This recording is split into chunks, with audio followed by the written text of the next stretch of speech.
we'll look at the film and see what we can do. But obviously, that's something we thought would happen during the course of the series. And yeah, we can adjust. But Dame's a great player. We'll figure it out. Eric Ventress, Oregonian. Coach, your bench contributed so much in game one tonight. They thoroughly got outscored. How much did that hurt you guys, obviously? Look, the reality is they were the more aggressive team. Their starters were more aggressive. Their bench was more aggressive.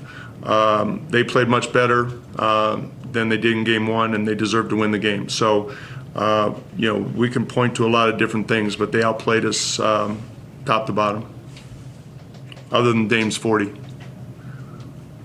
Dwight James, NBC Sports Northwest. Terry, what happened defensively that they were able to get to the basket? So many things went right for you Saturday night, and it didn't seem like a lot of things went right for you tonight. I thought they were much more aggressive. You saw at the start of the game, Campazzo came out aggressive, getting to the basket. Rivers hit a couple shots. Morris was aggressive. To be honest, I thought they got to the basket too much in the first game as well. But, like I said, I think they responded from game one. Krista Saltos, Sport DNA. Hey, Coach, what are the takeaways of the two games against the Nuggets, and how important for you is to be more aggressive on game three? We have to be more aggressive. There's no question. That's first game was more of an offensive game. They did a good job of getting into us, creating some turnovers. We only had 6 turnovers in the first game. We had 20 tonight. 17 really with our main guys. So we got to get better care of the ball. We got to execute better. We got to rely on the pass a little bit more. And defensively, I thought Jokic had an outstanding game, but I thought he made some tough shots as well. And we're up to Jason Quick with The Athletic. What was your thought process when Nurk got his 5th foul? I was bringing Melo in for him, and I thought I could buy a couple possessions with him. We were better with him out there. It's unfortunate he got his 6th foul, but we didn't have a lot going. I thought we made a little run with him in there with that group. Thought I could buy a couple more possessions. Jacopo Francesco. Hi, Coach. And listening to you, it's clear that you felt like you guys had a lack of sense of urgency. What's the reason for that, in your opinion? I didn't say that. I said they were the more aggressive team. And Dwight James with NBC Sports Northwest. Terry, sorry, watching on television, things happen during commercial breaks that we can't see. What happened there in the first quarter where Nate Tibbetts was involved with their bench and stuff was going on? Can you explain to us what was going on there? There was I'm not going to get into the specifics, but there was a little, I don't want to say altercation, but Michael Porter, I think, pushed Nurk, and Nate stood up for him. And they gave him a technical foul for that. Yep. Still like him in the post when he's going to work, and if I'm Portland, I'm going to take the ball out of his hands next game. I'm going to double team, I'm going to scramble, I'm going to make somebody else beat us. Look at all the room he's got out there. And I tell you, big fella's been making it. Huge night for Jokic. Mission accomplished for Denver with a Game 2 win to tie things up at 1-1. Here's head coach Michael Malone. We're going to get things started here. We'll open up with Mike Singer from the Denver Post. Michael, the other day you said you wanted your team to be more physical and play with an edge. Was that perhaps the most pleasing aspect of tonight, was the toughness you guys showed? Yeah, I think it was definitely one of them. That right there was a playoff game, for both teams. The intensity, you had 2 high-level players in Damian Lillard and Nikola Jokic playing at their respective levels. The crowd was great. A big shout out to our crowd, making this such a tough place to play. But it was chippy, and that's the way it should be.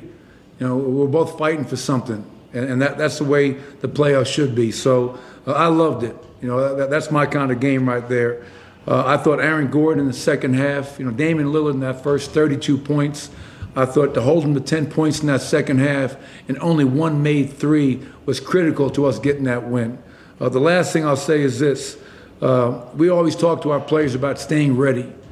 And Shaq Harrison played about 1 minute and 15 seconds in that first half and had a huge impact. So this was truly a team win. Yes, Nikola scored 38. Other guys contributed, but everybody that played, even the guys that didn't play, were into the game and bringing that energy, and I loved it. We didn't get down after game one. We're not getting too high after game two. We have a lot of work to still do. Harrison Wind, DNVR. Hey, Michael, putting Aaron on Dame, just how did you kind of arrive at that decision, and what was he doing to Dame to just really limit him? Because Dame only attempted 5 threes in that second half after he really just got a lot of space in that first. Yeah, I mean, it's something in the week leading up to game one, we had talked about. We were starting him on Norman Powell. Facu was on Dame. Austin Rivers was on CJ. But putting size. So tonight, going into game two, we met this morning. We talked as a staff. Let's give him different looks. Facu, he brings something different to the table. He's smaller, but he's into you. Austin Rivers has more size. And then at halftime, after the 32-point first half, we say, let's let Aaron Gordon guard him. That's one of the reasons we brought AG here. That defensive versatility. And obviously he embraced it. He wanted it. That's the best part about it. This is something that Aaron Gordon's been wanting to do. And he just made it hard. Listen, Damian Lillard's an incredible player. We saw that in that first half. But I think Aaron's size makes it a little bit tougher maybe to get those shots off. But, like I said earlier, Harrison, 1-1, we're not going to get too excited after this win.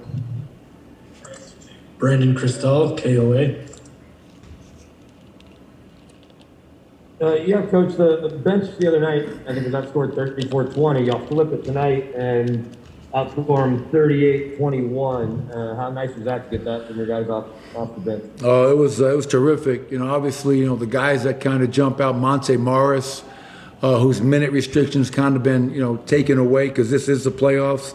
He goes out and gets 12 and 7. I thought Paul Millsap was terrific in both halves. Jermichael Green, I thought, did a hell of a job for us. Come on, we're in the playoffs and we're playing two-way players. Give me one other team in the playoffs that's playing two-way guys. And that's why you got to love this team. Marcus Howard goes out there and plays like he belongs because he does.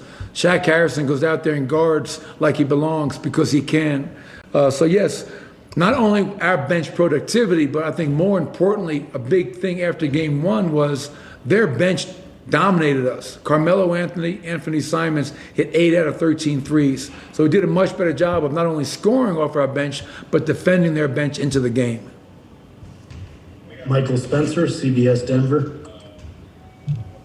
Hey, Michael, I feel like we're asking you at least some version of this question after every game, but when Nikola goes out and has a career high or a playoff career high 38 and does it on 15 of 20 shooting, what impressed you the most about what he did tonight? I don't know. I mean, like,